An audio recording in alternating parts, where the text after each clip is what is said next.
So today, guys, I'm joined by Katie, who's going to talk us through about her non-profit organization. Would you mind introducing yourself a little bit? Hi, I'm Katie. I'm 19. I'm a law student at university and I have multiple chronic illnesses, some of which are POTS, FND, and NEAD.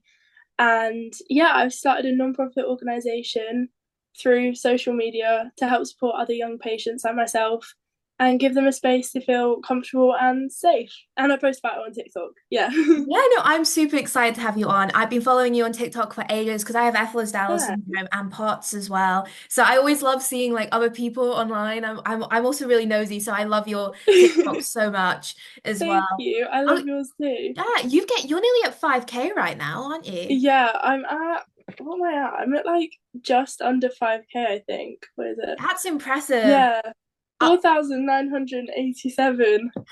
You're so close. Honestly, I've been I trying to get know. out of the 2K jail for ages. I just can't It's reach out of evil. it. It like 2K was the one it took me the like longest to get out of. But it's crazy to me because like I've only been doing like I know in the grand scheme of things it's not that many followers, but like I've only been doing this for a couple of months, which is why it's like so exciting to me because I'm like, oh my God.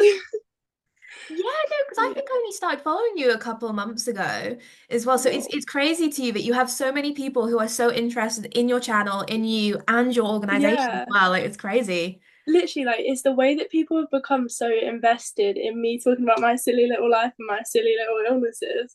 Like, and I don't know, I feel like the fact that something like that can actually make a difference to people is just insane to me. Like, I get messages being like, you've helped me so much, or like, I've never met anyone with this before. And I'm just like, oh my gosh, what? Like, I'm just a silly little girl posting about it online. No, I feel the exact same way though, because I have something called insulin autoimmune syndrome. So I basically suffer from like chronic hypos and Yeah, hypoglycemia. And I have so many people who message me. I literally had one this morning and they're like, oh, it's so nice to see that you go to university. And I was like, oh my God, my life isn't that cool, literally. guys, but it's so sweet. No, literally, like I got a message a couple weeks ago, and it was like someone who is just kind of going through the starting point, and she was like at the moment, my life feels so small. Like everything is just so cut down. Like I'm not doing any things that like I used to do.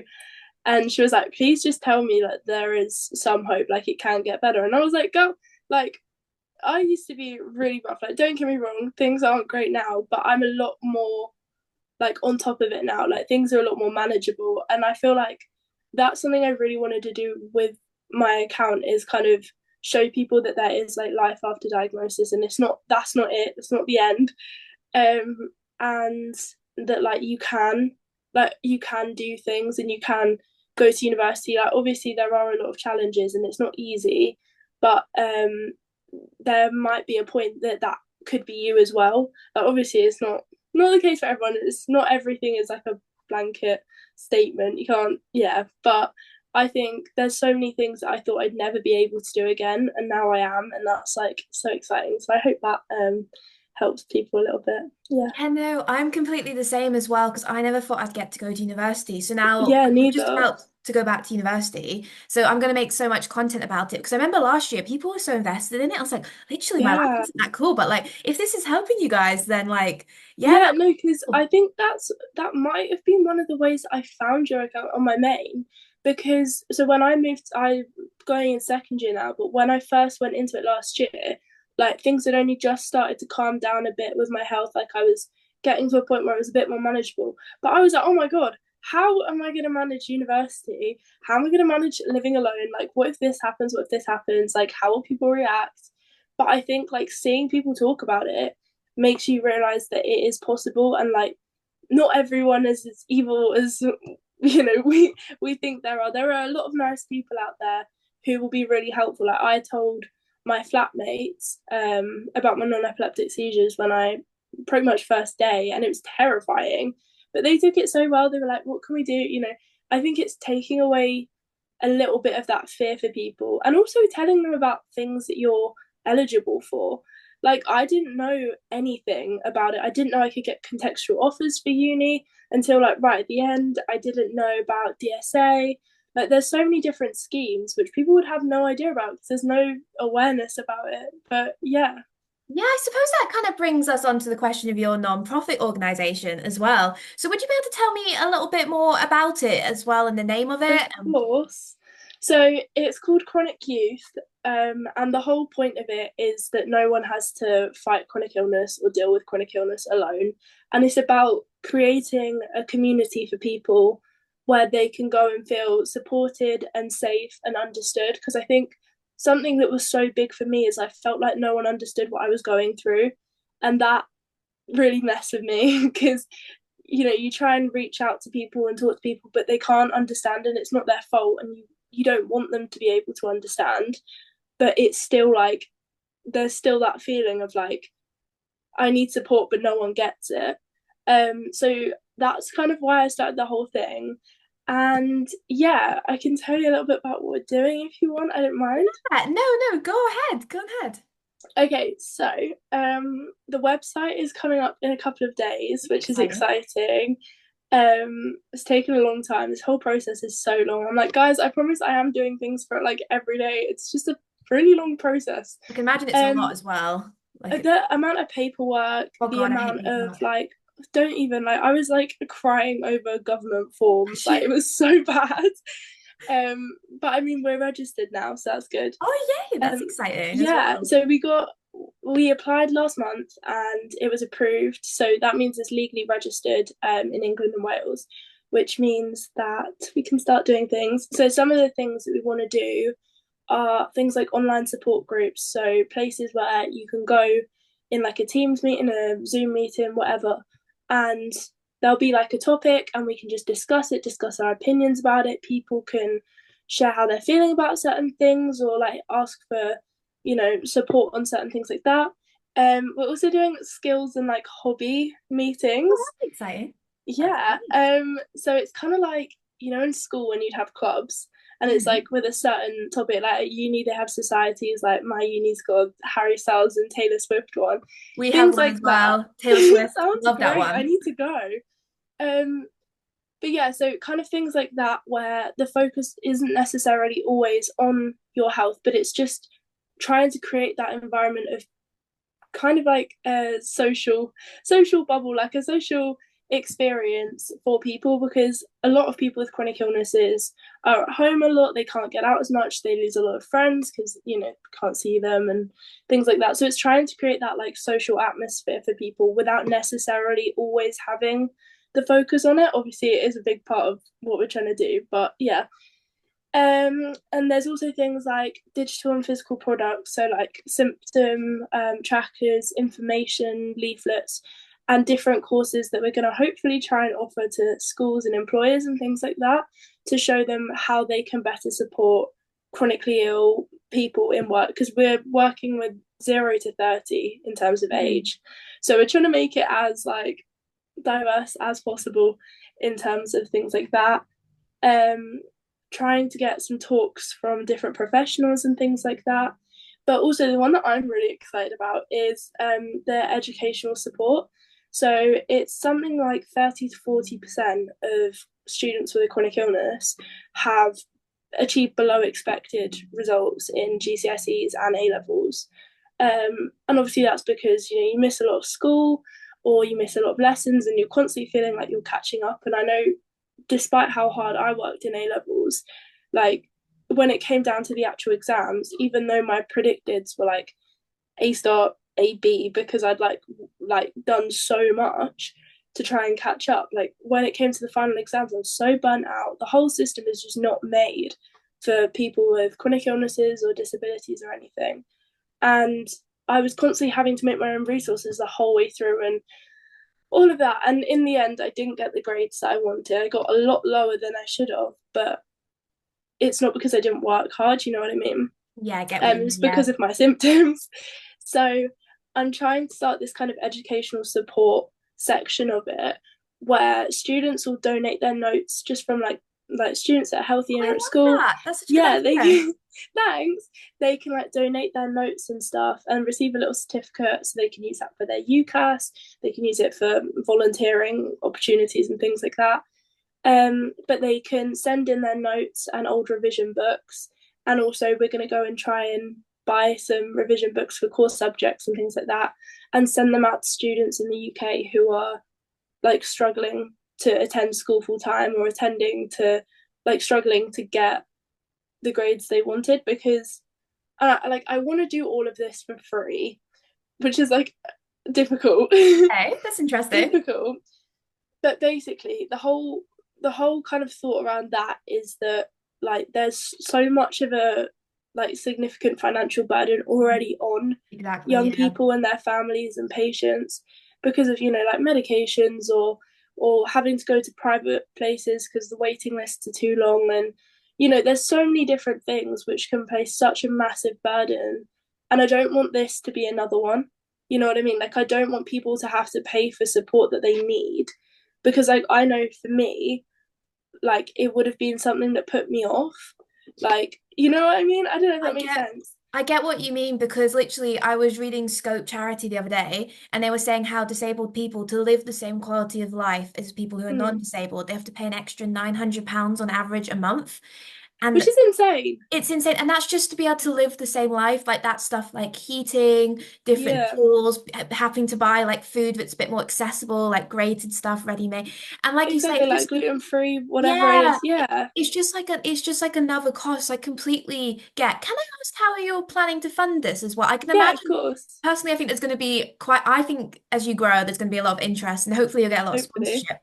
But I'm curious to see what hopefully. your plan is so far. Okay, so basically, the plan at the moment is a mixture of fundraising things. So on Sunday, I'm actually putting a video about this tonight. I'm running the Vitality 10K, and it's basically like this massive race in London. And I'm using that as a way to fundraise a little bit to like get started and all this. But the way that I'm trying to fund it all is by, right, stay with me here. I'm going to stay with you. I'm not a Okay, maths person, but I'm going to stay with you. it's okay. So basically, in the pandemic, I went through a little like era of being an Etsy girl. Like, I was making stuff Okay. and all that. So I've got like a heat press. I've got like little things that I want to make, like some t-shirts or some jumpers and like some clothes and stuff that are like chronic illness themed. You know what I mean? Hmm. That people will hopefully buy, and then maybe some like random products that anyone will buy. And because a lot of this doesn't need necessarily funding for. A lot of it's based online at the moment, so that we can like start getting the support out without having to pay for like a venue or this or you know what I mean. Um, so a lot of it is going to be based around that, but there's also so many grants that I'm applying to at the moment, which can give you like a hefty sum. To which like especially want to work with young people and people that are like chronically ill or disabled. And yeah, so a lot of it is going to be through like selling different products and fundraising and things, but there is a lot of like support out there for things like this, so hopefully it'll all be good. Yeah, no, I was going to ask, what's the reasoning behind sort of aiming this at between 0 and 30? Was there a reason why you wanted that like age range? I think for me, so I first started having symptoms when I was about 14. And I think there was like a massive gap. Like, so especially when I went from pediatrics to adult, there was this kind of awkward stage where I wasn't on a waiting list for this because I was too young, and I was too old for that. And like, I feel like that teenage kind of section Mm. is really difficult. But also, I feel like a lot of charities and a lot of kind of organizations do work with, like not old people, but like older So I get what people. you mean, yeah. It sounds bad, but like I feel like there's a lot more out there. And I think one thing for me with this was breaking the stigma around young people having chronic health issues. So originally I was going to do it to like early 20s, but then I realized that like when you're in your early 20s, like in my head, like you have it all worked out by then. But like when you're in your early 20s, like you're still so young and you still need support. And I don't want it to be a case of like you turn 20 and you're just cut off. Like, you know what I Mhm. mean? Like, I want it to be something that can grow with you, and you can start to get used to things and start to manage things and have that support. And then hopefully maybe add on some support for people that are like leaving the organization Mm. in a little bit. But yeah, so I think for me the main thing was like focused on young people because of the stigma around like young people always being healthy and things like that. Yeah. Yeah, no, I completely agree because when I became chronically ill, I think I've always had POTS and obviously Ehlers-Danlos. Yeah. When my autoimmune problems started, that was when I was like 18, 17. And when I first then officially got diagnosed, I was 18 and there was no support out there. And the Yeah. only support I could find for people with long-term health conditions was either if you have type 2 diabetes or you're over the age of 50.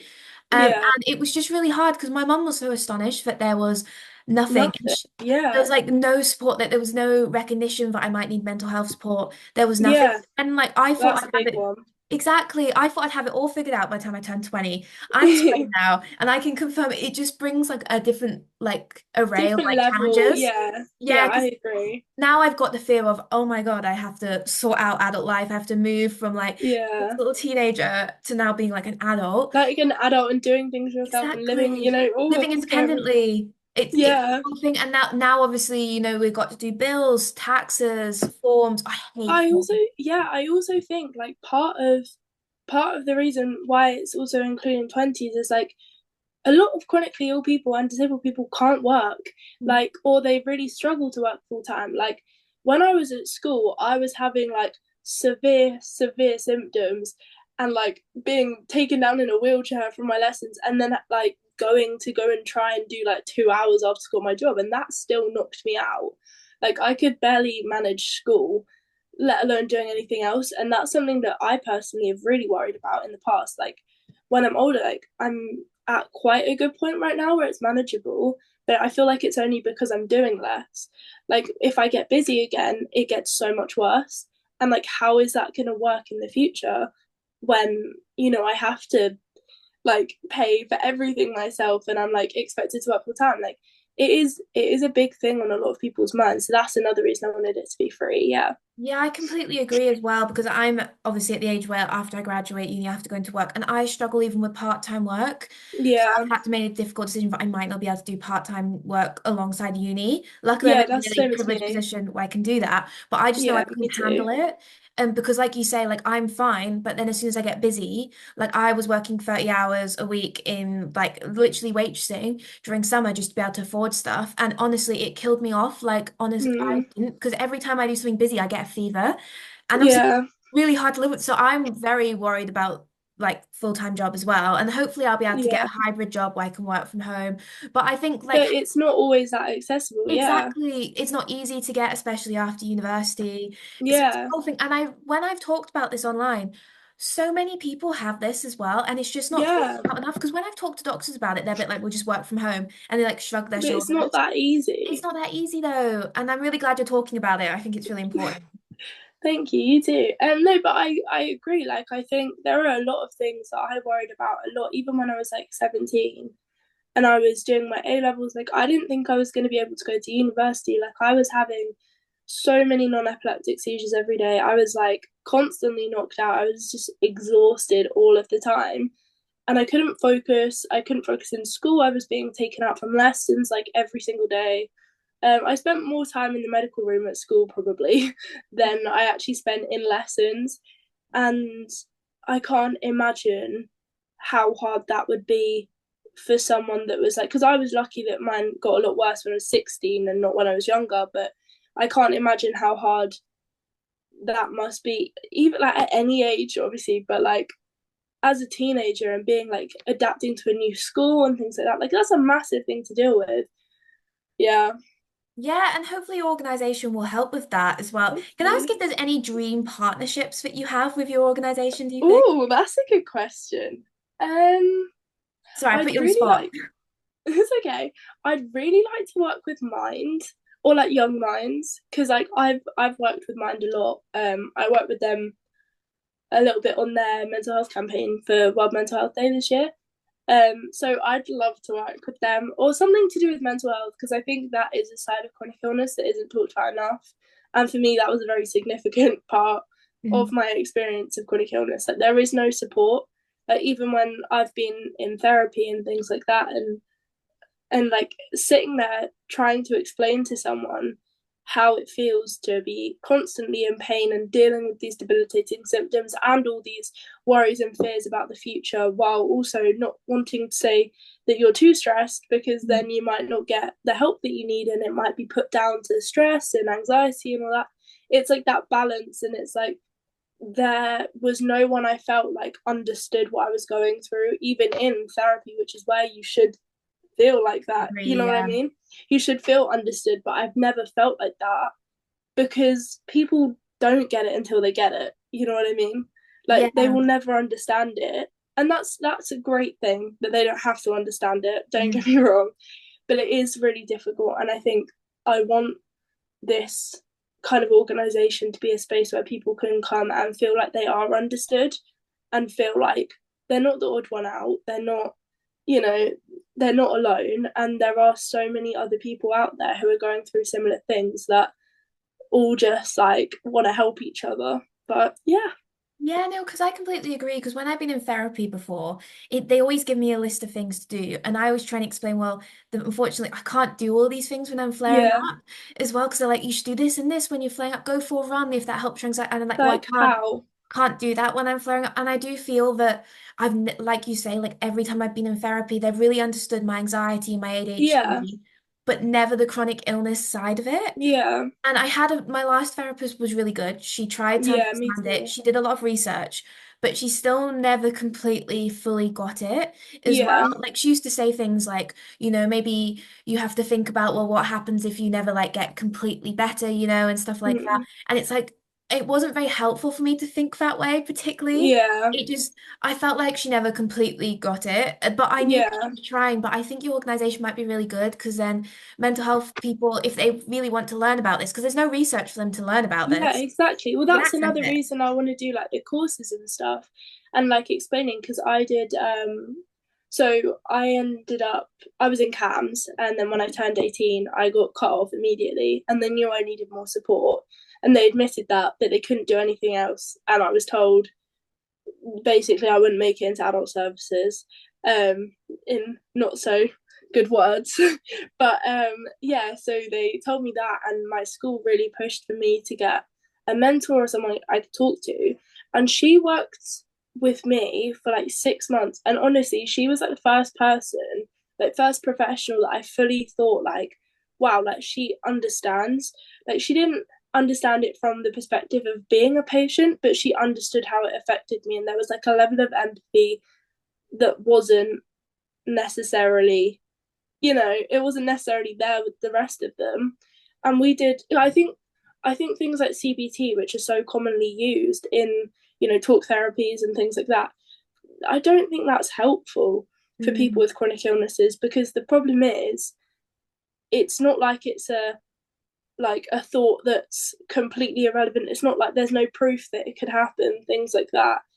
It's just, I think we did some bits from like acceptance and commitment therapy, which I found really helpful, because it's like accepting that this is the case, but like these things as well, like positive stuff on that. And like, I think for me, that was the most helpful, where we've done like bits from that, because yeah, like there's no understanding of it. But people with chronic illnesses are way more likely to have mental health conditions, because you're living with ongoing trauma, like living yes. in a body that is constantly fighting itself and constantly battling itself, and you can't escape it. That's just it. You're like, you feel stuck, like even when it's bad, when it's good, like it's always still there.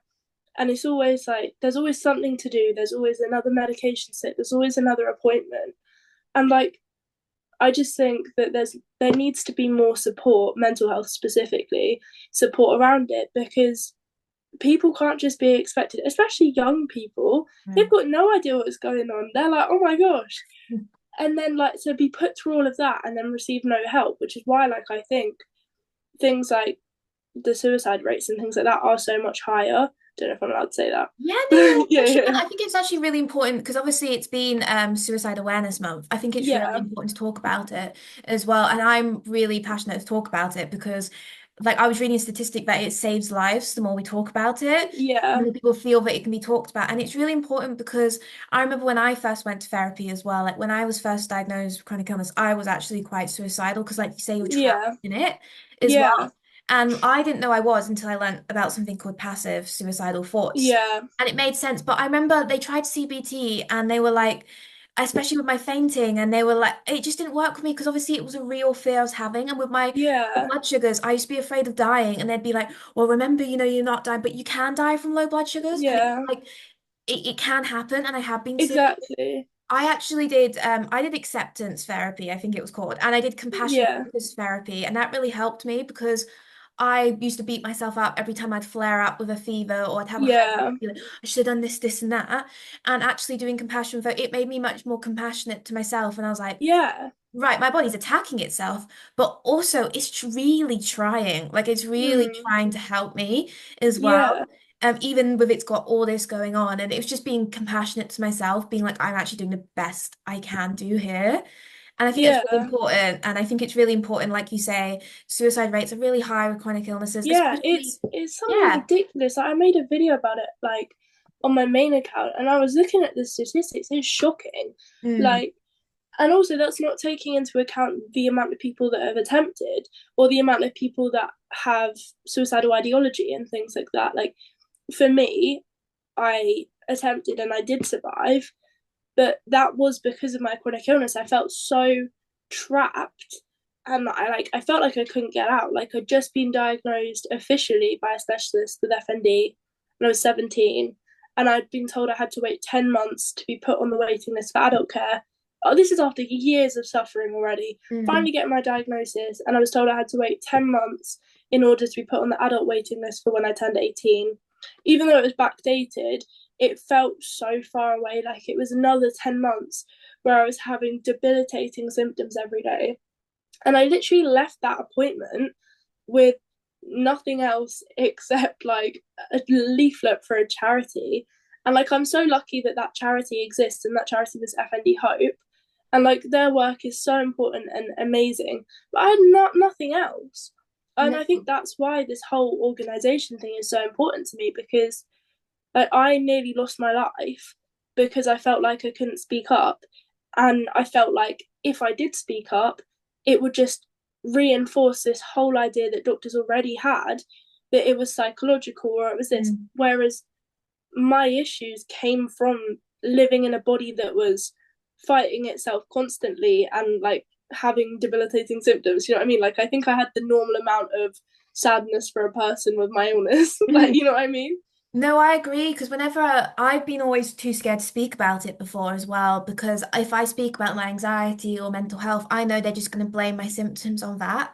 And I Yeah, think it's really important that it's talk like actual medical professionals really recognize that obviously there's like that you can have obviously mental health problems, but sometimes yeah, it can actually be caused by your symptoms and it can yeah. be caused by the diseases and illnesses themselves. They can Exactly. actually Like, cause a like, symptom, a yeah, symptom of POTS is anxiety. exactly. Anxiety doesn't cause POTS. POTS causes anxiety. It's like when I have high inflammation in my body, I get Mm. anxious. And obviously, I'm anxious because of my symptoms and it's changing my body. Yeah, Also, there's been studies that show that high inflammation in certain autoimmune diseases can actually affect your brain as yeah, well. And it can cause anxiety and depression, and certain medication can. And I think yeah, something that medical professionals, they never always like to go outside of their sort of domain, like a yeah, rheumatologist. But I think there should be some training involved into them, yeah. or at least signpost us to support. And hopefully, Well, the organization will be a signpost. that's what I'm trying to do. Like, I think obviously there's a lot of areas where people, and like industries where people have had bad experiences with support and things,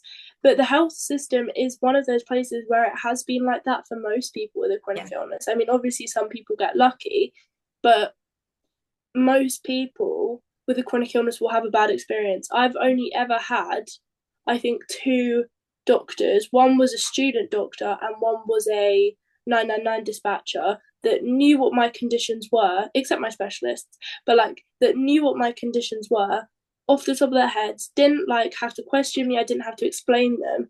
I literally nearly fell off my chair when she like knew what POTS was the other day. And it's because she has lived experience, and she'd like explain that she does have like hypermobile Ehlers-Danlos syndrome, which I don't have, but it's a comorbidity of like a lot of things. So like I think having lived experience and talking to medical professionals is the only way that that's going to change, and trying to explain to them how those things affect people, how the transition gap between pediatrics and adults affect people, things like that. Like that's why I really want to talk to people in the industry, because they do have good intentions. I'm not, this is no disrespect Mhm. to doctors or healthcare professionals at all, but it's because I mean, there's so many reasons. There's like androcentric research. Research is all based on pretty much all based on males, Mhm. and being, you know, put on like women, as like we will just apply this and things like that. But there's so many different things. Like I posted a video recently about statistics of like women's healthcare, and it's shocking. It really And it's is because bad. symptoms of things are so different. Like heart attacks look different on men and women, like different things like that, different diseases and illnesses. And I think especially young women in as like patients are completely let down so much of the time. And I'm not just saying that from my own experience, but from talking to people and seeing it, it tends to be young women. Like, Mhm. yeah. I So I completely went off agree. topic. No, no, no, no, no. I completely like agree with this. I've read so many books as well. I think it was called Invisible Women, and there was some really Yeah, shocking statistics in there. yeah, And it really pisses me off. Like it pisses me off so much how anyone who has a uterus, healthcare system just does not work as well. So like yeah, blood tests I was reading about, so blood tests for things like that are just normally done can actually be yeah, different ranges when we're in different hormonal cycles. No one's wanted to study that because it's too yeah, expensive to study. And yeah. it's ridiculous because that could save so many people's lives, so many people's quality of lives. And Exactly. it needs to change. It needs to, and hopefully it will. And hopefully your organization will be Hopefully. like a step to changing it. I really hope Hopefully. Like so. I'm not expecting that I'm gonna change the world with this or anything, but I'm hoping that I can like change things for some people. Mhm. And like I think that's more important to me, that like the individuals, because I think it's so common when we see statistics to kind of just like we can't actually comprehend how many people that is, or how many, you know, like there's no way for our brains to understand how many Mhm. people that is. Like each one of those is individuals, each one of them has a family, each one of them has other things going on in their lives. And like I'm one of them, you're one of them, but like we've got so much going on and we just can't comprehend how many different people that is. Mhm. Sorry, crazy stuff. But like it just like it's I think it's bringing it back to the individuals. And like I know there are so many amazing charities out there doing such incredible work looking for treatments and cures and trying to provide support, but Mhm. I really just wanted to make a space for young people, because I think it is such a different experience. Like obviously there are parts which are the same, but I think when you get sick when you're young, it's you feel so much more lost and so much more. There's like so much less support. Yeah. Yeah, no, I'm so excited to see this sort of like grow and what happens Yeah. next. And just like for the final question, how can listeners, how can viewers, how can they get involved with your charity or non-profit Okay. organization? I don't know what the word is. Is it charity, So non-profit? so it's a non-profit at the moment, and then Mm, we're converting it to a charity at some point, but the charity process is a lot longer. So I mm, wanted to get it up and running first as a non-profit, and then just kind of add that in. Because not much changes between them. It's just like mm. boring taxi stuff. Um, More paperwork but for you. yeah, more paperwork. But yeah, I think if people want to get involved, I'd say the best way is to like follow my social media, shameless plug. But also like I post a lot of updates on there. I'm gonna start posting on Instagram more soon. We've got a lot of exciting things coming up. We're gonna have some volunteering opportunities. People can donate their books and their, notes and things like that. Things like that coming up. And then we've got what else we've got? We've got some volunteer roles.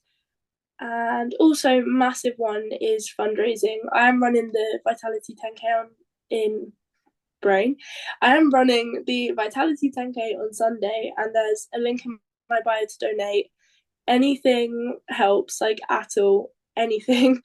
But there is also no pressure to donate. Like I know a lot of people are struggling. Like I've already said, chronic illness has such a massive financial burden. So don't worry if you can't donate, but repost, share my videos, and hopefully we can get more people involved. And yeah, I'm trying to start the first group towards the end of next week. I just need to find a date that like people can work Yeah. with in a time that'd be good for people. But yeah, Yeah, no, that's perfect. And obviously, I'll include all of this in the bio, and there'll be links in the bio that they can follow you and stuff. thank And oh my God, thank you so much for coming on. you Well, so it's much been for so, having me. no, honestly, it's been so exciting to finally speak to you and to just learn about your organization. I am super excited to see where this goes. It's been awesome. Thank you.